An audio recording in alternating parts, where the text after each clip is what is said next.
Hi, this is Simon Phillips, and the very clever chap doing all these cartoons is Simon Elinas. Welcome to a very short history of networking. Human beings have been networking since the dawn of time. It helped them overcome some major problems. Each day, Rocky Red would set off to hunt and kill for his very survival. It was a dangerous and often fruitless task, as some of the competitors in the game of life were a bit bigger and better armed. Unknown to him, Boulder Blue was having similar issues. His hunting skills were pretty limited anyway, and most nights he returned home with no food for his family, no matter how hard he tried. Even his artwork suffered. You try painting a cave with an empty stomach. Most networking happens by happy accident, and so it was when Rocky Red and Boulder Blue finally met at the watering hole one evening. They shared their stories of failure and the lack of success that day. They exchanged a few grunts and then did what all good networkers have done ever since, exchanged tablets of stone. Their names and professions were proudly carried out: Rocky Red, Hunter, and Boulder Blue, Gatherer.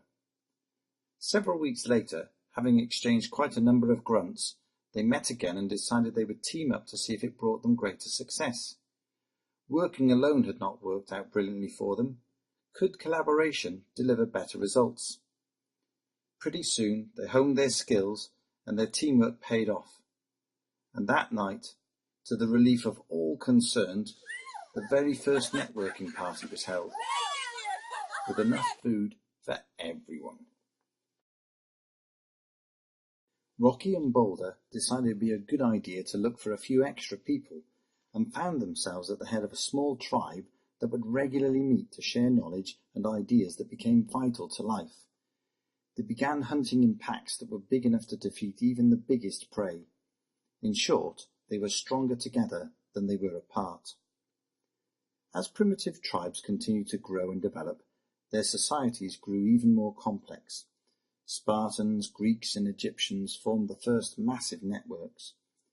Naturally, as human beings began to live together in bigger cities, ideas and philosophies grew, leading at first to thoughts of domination and power. And then a lot of weird stories called myths.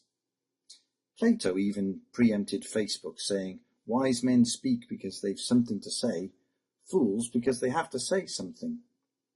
Thankfully, the Greek networkers also gave us civilization, democracy, and a bunch of other helpful ideas too. Then came the first master networkers. Those clever Romans realized that if they didn't kill everyone, they could actually enlist them as members of their network of armies. Soon Gauls, Spaniards, Goths and Celts became part of the first truly international network.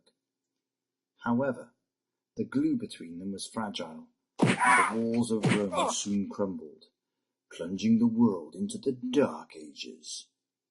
For those of you who don't do history, that's a bit like the internet crashing. The darkness soon evaporated, and bold knights set out on crusades and voyages of discovery, and not a few struggles, developing the first international trade networks. Meanwhile, one of the largest networks even to this day, Christianity, was spawning offshoot groups left, right and centre. Like other networks before and since, the Christian networks were led by charismatic individuals who were great at after-dinner speaking. In the political arena, networking was seen as a solution to affairs of state, with kings and queens of many countries keen to promote peace with inter-family marriage agreements. The outcome of all this regal networking was reduced political and social unrest, and no doubt a lot of eating and drinking. After all, most of the best deals are done at the bar. Although I'm not sure everyone thought it was a good deal, especially the newlyweds who didn't have translators on hand 24 hours a day.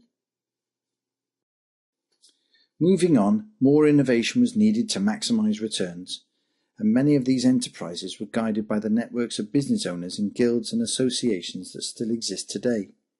However, some people still don't seem to understand that working together is far more productive than working against each other all the time. And international political networks work hard to maintain at least some semblance of peace. Today, we are in a digital age, and the entire world of networking can be accessed through a computer or a mobile phone. We can connect and build global relationships 24/7. Who knows where networking will go next? The ever-increasing flow of digital data beyond the Earth's atmosphere could go absolutely anywhere. I wonder what our closest neighbours make of our emails, status updates and tweets. Maybe we'll find out soon. Well, I hope you enjoyed this brief history of networking. For a slightly more serious look on how to build your own networking skills, online and offline, check out the Complete Guide to Professional Networking and join in the conversation at Networking Not Working on YouTube, Facebook, and #NetworkingNotWorking on Twitter. We'll see you there.